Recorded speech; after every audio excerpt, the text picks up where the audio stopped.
Start your games, please. This was round 4 in the October Rising Star chess tournament that I went to. We are so far on 2.5 out of 3 points. And this game 4, I started with d4, he played d5, and I went knight c3. We're going for a Jobava London. I was excited for this game. I hadn't played a good game with the white pieces in a while. I feel like when I'm playing over the board, I generally play better with the black pieces. So I was ready to just give this game my best shot. Here he responded with knight f6, and I go bishop f4, the first 3 moves of the Jobava. He takes a few minutes to think for this next move and then plays c6. So this is a Slav setup, and against the Slav setup, I just play my pawn to e3. I know these moves. I don't have to think about them. And I'm expecting him here to bring his bishop out to f5. And with the outside bishop, we go f3, g4, h4, h5, and chase that bishop down the board. This is what I was expecting. But my opponent goes for instead the triangle Slav, where he plays e6, and so I quickly respond with a3. I know these moves. I know against the triangle Slav, you play a3, so the bishop can't come out to b4. Here he goes knight bd7, and I'm already thinking about playing knight f3. Knight f3, and these are typical moves, just getting my pieces onto good squares. Now, in retrospect, I could have played the move g4 or even h4 and just gone after his knight on f6. This is the way I often play this position online. I just don't often have the move a3 included. But the way he played it, I definitely could have gone for this plan. g4 is a move that I know that I should play, and I probably will go for this next time I get this sort of setup. He goes bishop e7, and I play bishop to d3. The position now, according to the engine, is completely equal, but my game plan is really simple. I'm going to short castle, and I'm going to play e4, and e4 is that pawn break that you go for in the Jobava. He'll capture, I'll capture with knight, he'll capture with knight, I'll capture with bishop. Looking at h7, and things should be good. This is what I'm expecting. However, he hits me with the top move by the engine, knight h5, and this is why the position is drawn. He's attacking my bishop on f4, and I was hoping to take that back when he takes on f4 with the e pawn, and then have sort of a grip on e5. That's what I thought was okay, but generally you can do this when they trade off bishops, not when they trade a knight for a bishop. So here I just decided to short castle. Now the best move would have been bishop e5, but all of these moves, the position is fairly equal so far. You know, nobody's playing any bad moves yet.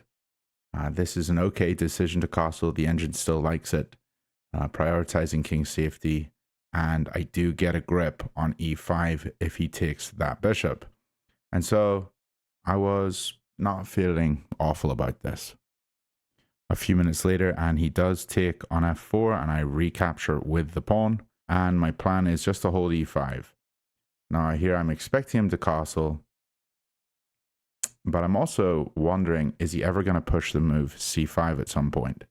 So I may have to transfer my knight from c3 over to g3. So e2 and then g3. But here he plays a very interesting move, h6. And I didn't think this looked so good. It's a hook, and so I'll hopefully be able to attack that at some point. But I guess he really didn't want me jumping in to the g5 square, which I think it's an okay move by him, but I don't think it's what he needs to be prioritizing.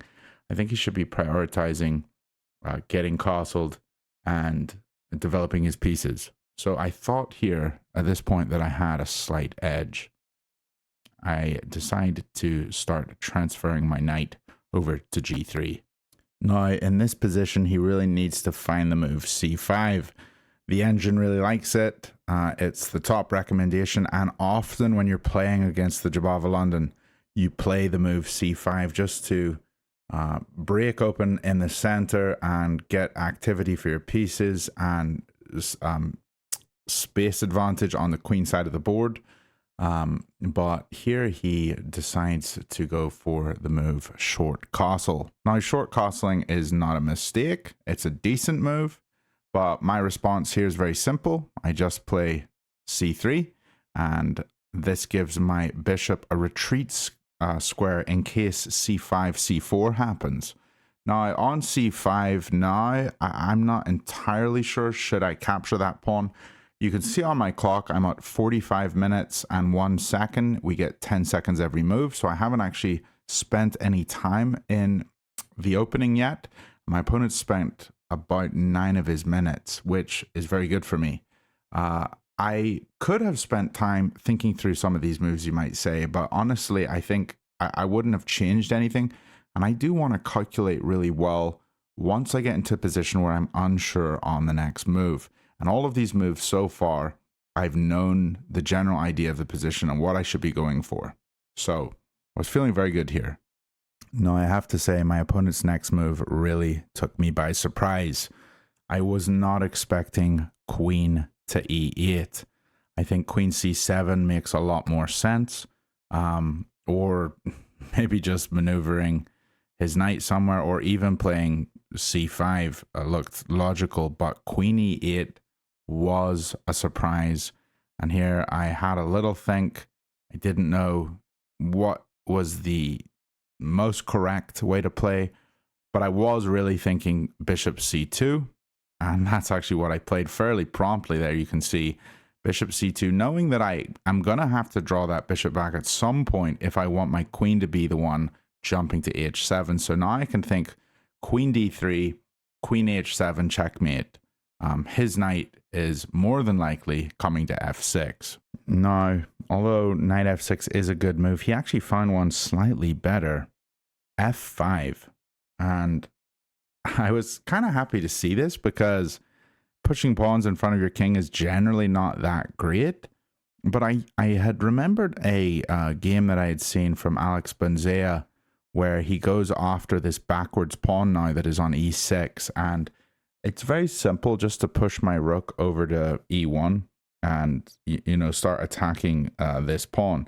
So this was immediately what I was thinking of. I played rook e1, and I was also considering we're going to jump the knight over to g3 and hopefully just apply a lot of pressure down the e file. Now that my opponent has made that f5 push, he can actually put his knight on f6 behind the pawn, which is one of the top moves here according to the engine. One of the other moves is going b6 and eventually getting his bishop out. Another move that he could play here is a5 and then playing the b pawn maybe up to b5 even. However, he plays his queen out to g6.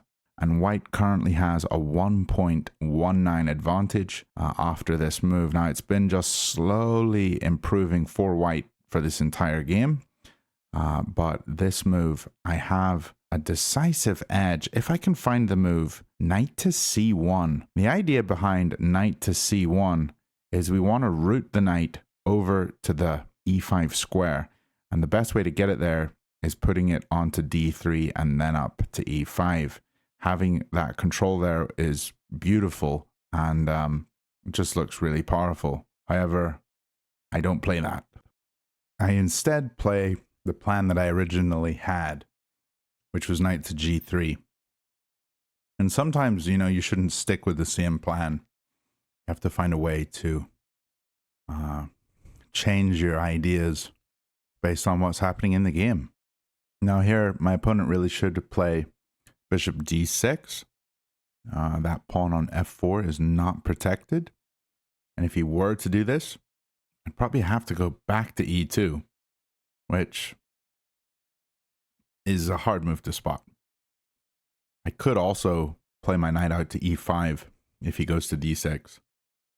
And if he swaps knights, then my f pawn is going to be going to e5, and probably his bishop's going to have to go back to e7.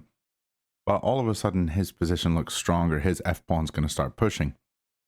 So I kind of made a mistake here playing my knight to g3. Although the engine doesn't say it is, it's still okay for me. My opponent does find bishop d6, the top move. And here I have several options that, how am I going to respond to this? One option is to play the knight back to e2, like we said. Another option is to move the queen to d2 to protect that pawn. And this is the move that I actually go for. This is the second best move according to the engine after knight e2. I really didn't even look at knight e2 because it just feels like I'm not improving my position. I'm going backwards. I'm doing something that I already had that position a previous move ago. So it would just feel really wrong to go back. The other option I have is queen e2, which is something I didn't really look at. And I could have gone e2 and just pressured his pawn on e6. If your pawn's in danger, pressure the opponent's pawn. And that would be pressuring his pawn. And if I were to take it, it would be with check. I do go queen d2 here. And my opponent responds with the move rook to e8. Now that he's played rook e8, there are some ideas of sacrificing on f5 with my knight. Knight takes f5, e takes f5, rook takes e8. Nearly working, but he has a queen on g6 defending that rook. So it's not quite working yet, but my alarm bells are ringing and I'm starting to think about this idea. Instead of going for anything crazy, I first decide I'm going to try to improve my position more. And how can I do that?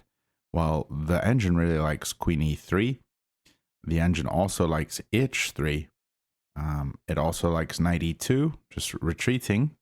But I go for the move rook e2. I thought it best just to double my rooks on the e-file. And then that sacrifice idea is back on the table. My opponent doesn't have an easy move to find here. His best move was a pawn to b6, I believe. But here he played knight to b6, which didn't seem right. Just withdrawing his knight out of the center, away from my king.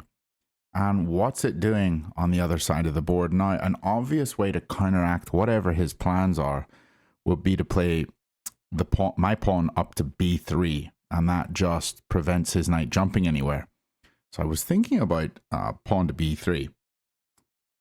I also was wondering, can I play knight to e5? Because now he's relinquished control of the e5 square. And knight e5 just looked really interesting. Bishop takes, rook takes, and now I have a rook looking at the pawn on e6, and I can swing the other one over to e1. I also was wondering, should I go rook a to e1? That might be the best move. But I opt for, finally, after having a little think here, for the move b3, just trying to, put all of his plans to death and then focus on my simple improving strategy of controlling the e-file and potentially sacrificing on f5. So here I play pawn to b3. My opponent's best plan probably here is just to bring his knight back to d7, but he plays another inaccurate move, bishop to c7, and I truly didn't understand this move because the bishop was doing everything it needed to do on d6. So I just didn't get it. I wasn't threatening to take his knight on b6, so here I just pull my other rook over to the e-file and proceed with my plan. Now, I do this fairly promptly, but I had already given this quite a bit of thought on my opponent's time. And so really that's the time I've been using to calculate and think. And I did want to still pressurize him a little bit with the clock. So I felt fairly good about this. He's got 3 defenders of the e6 pawn. So right now I'm not threatening to take it, but I am threatening to take the pawn on f5. And this might be something that my opponent might miss. My opponent did ask me here, do you want to draw? And I said, no, I don't. I was surprised by that, but I suppose we're both on 2.5 points. And basically, if we tie this, I think both of us are guaranteed prize money. But I didn't want to draw, even though I've been doing bad with the white pieces. It looked like my position was better here, and I wanted to push for something. And also, I wanted to see what happened with this knight takes f5 idea. My opponent plays his queen to g4, an aggressive move, but I really thought, can I still take this pawn on f5? Now the question is, I mean, it looks like I can, but the question is here, do I take with the knight or do I take with the bishop? Regardless of whatever piece I take with, I knew that he simply can't take back with the pawn because that hangs the rook on e8 and that would just be crushing. So I was wondering, what's he going to do if he doesn't take the knight or bishop? And I saw he's probably going to take the pawn on f4. Taking with the bishop seemed to be better because it adds a third attacker on the e6 pawn. And so probably I'm going to be able to win the e6 pawn. So what I kind of calculated was bishop takes f5, queen takes f4, and then bishop takes e6 with check, bishop takes, rook takes, rook takes, rook takes e6. And I'm just doing very well. You know, I've got a lot of pressure in the position, and the e file's mine, and his rook's still sitting on e8. I just felt really good about bishop takes here. So this is the move that I went for. Bishop takes f5. My opponent does take back on f4, like I had thought. And I was just going to double check here. Did everything look okay with taking the pawn on e6? If I do take the pawn on e6, it's with check. He recaptures with bishop. And then I realize I can't take his bishop because my queen is hanging. No, it's not. I have a knight on f3. So that looked okay. I was just wondering here, maybe I take on f4 with the queen. And this just seemed safest. To take the queen on f4. Here, his bishop's going to have to recapture on f4. And then I can take the pawn. I just didn't want to get tricked with any silly move order. So I thought I'll just eliminate the big pieces first. And then we'll start trading on the e6 square. Now here, he doesn't have to take my bishop on e6. He could just move his king. But if he does, I'm going to be able to trade everything. Bishop will take on c8. And then the rooks are all coming off because he'll either recapture on c8 or he'll take my rook on e2 and I'll recapture on e2 and then he'll capture my bishop and I'll just be up, you know, what is it, 2 pawns? I think it's 2 pawns. So either way, a lot of stuff's coming off here and I thought the position looked fine. I think I'm up 1 pawn actually, but 1 pawn advantage in a slow over the board game I'm not worried about. He takes with his bishop. I take back with the rook. And here he can take my rook if he likes, or he can just move his rook. And I think if you're losing a game, you're down a pawn, it's better to keep more pieces on. Try to make things as complicated as possible. So I wasn't expecting him to recapture on e6 here. However, he does recapture on e6. Rook takes e6. And so I simply recapture on e6 with my rook. And I'm allowing his clock to continue burning while I have a lot of time for this endgame. He tries to cause one little weakness by capturing my knight on g3. And it makes sense for him to do this, giving me doubled pawns. But I just recapture with the h pawn. Maybe it was better to capture with the f pawn because then my king has a quick move into the position, getting to f2 a little quicker. Now I'm going to have to go to f1 and then e2. But here he moves his king up to f7, attacking my rook. I just need to keep my rook as active as I can.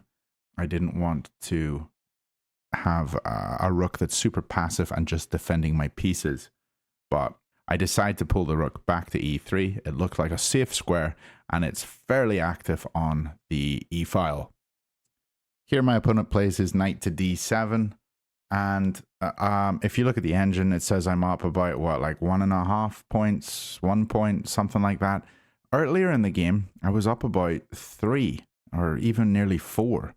And this is because I decided to trade my queens off on f4. Here I play knight to h4. But just going back to that, I think it's something that I do wrong. Often I know when I get a pawn ahead, I think, let's trade everything and I'll have a winning endgame.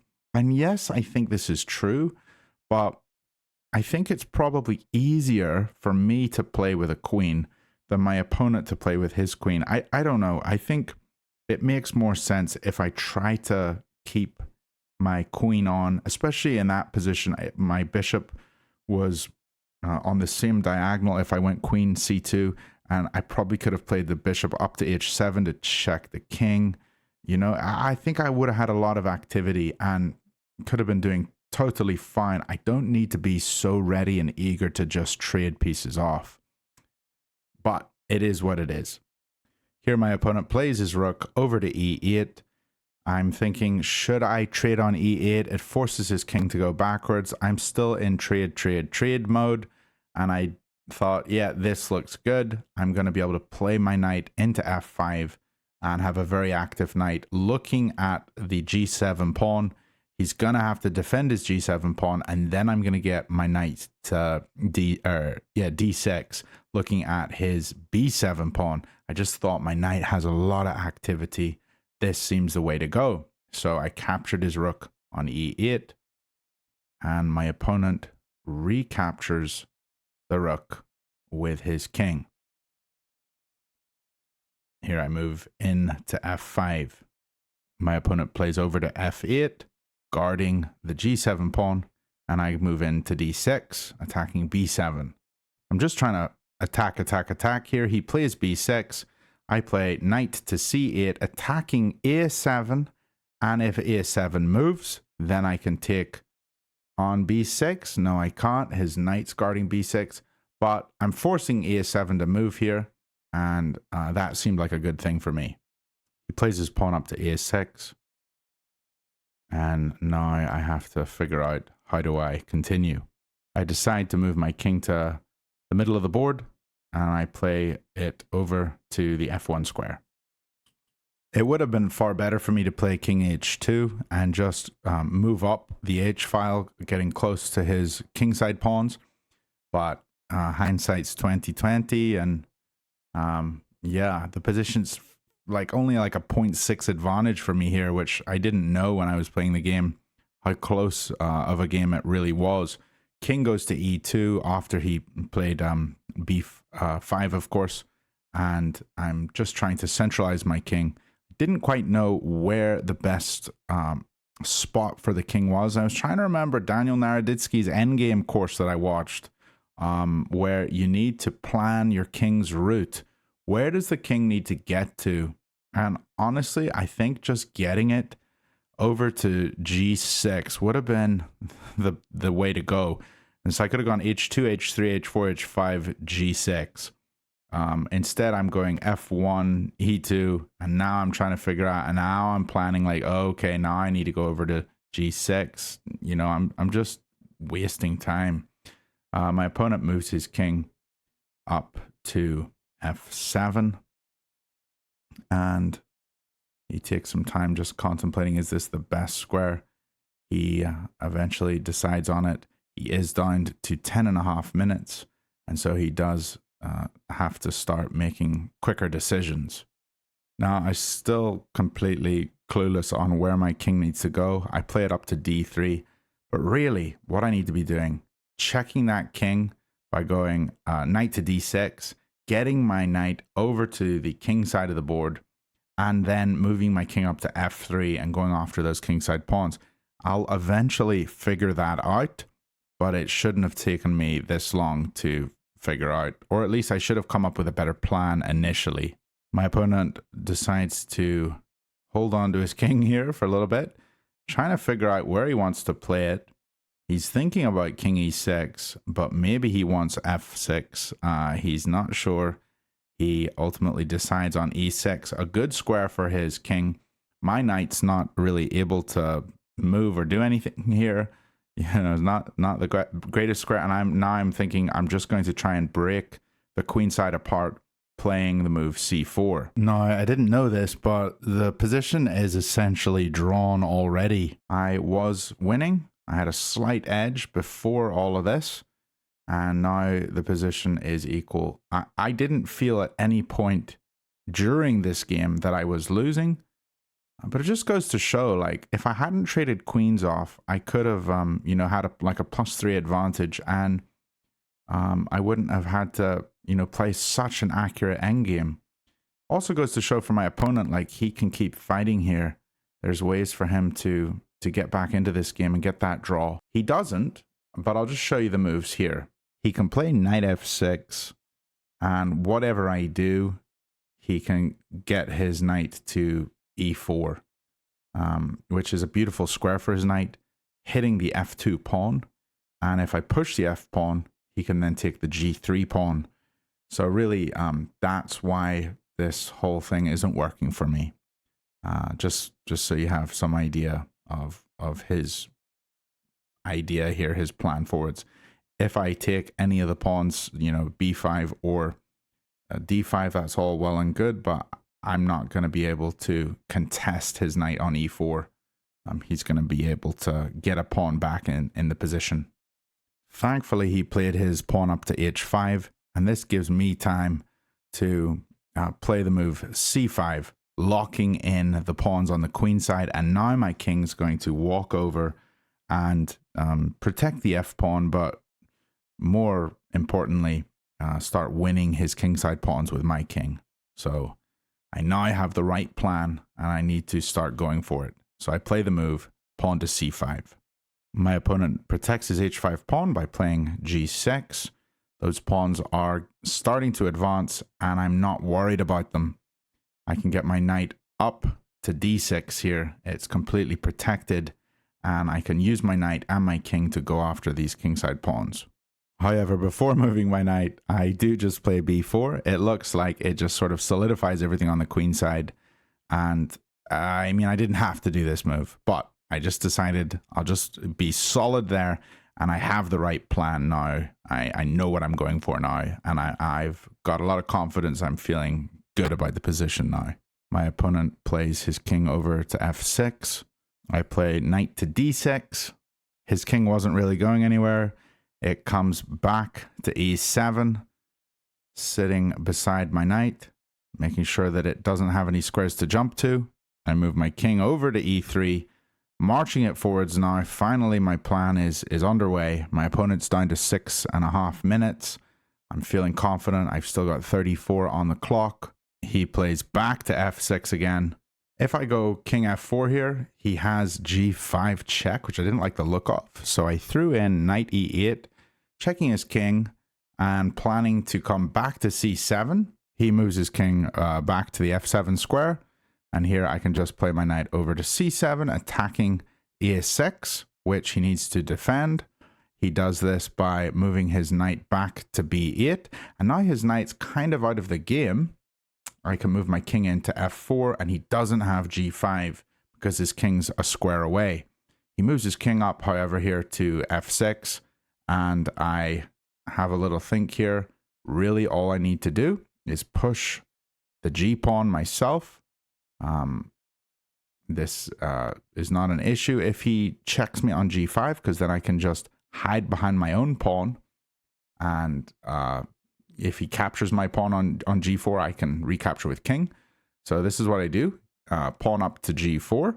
He pushes up to h4 himself. And all I need to find here is pawn to g5 and then move the king over, which I don't find. I instead try to distract his king, checking it again on e8, pulling his king away from the action. and hoping that I can move into g5, which I can't. But yeah, he attacks my knight on e7. I move my knight to c7. I hope not. No, I change my mind. I place it on d6, which is a much better square, I think. Just controlling everything. And now I have the plan of going g5, king g4, and taking that pawn on the h-file. He moves back in to f6. I think he knows that he's in trouble here. I throw in the check. He pulls his king back to g7. And now I just move the king over. And things are looking up for me. He wants to push his pawn. He instead decides to use his knight, plays it to d7. But here I can simply take the h4 pawn. Or can I? If king takes h4 here, it's probably okay, but I throw in the check again because I just want to keep his knight out of my business. His king comes back to f7. I put the knight back on c7, going after that a6 pawn. He defends it again with knight b8, and now I can safely take the h pawn with nothing to worry about, and his knight's still sort of out of the game. It was in this position my opponent resigned, and I got the victory.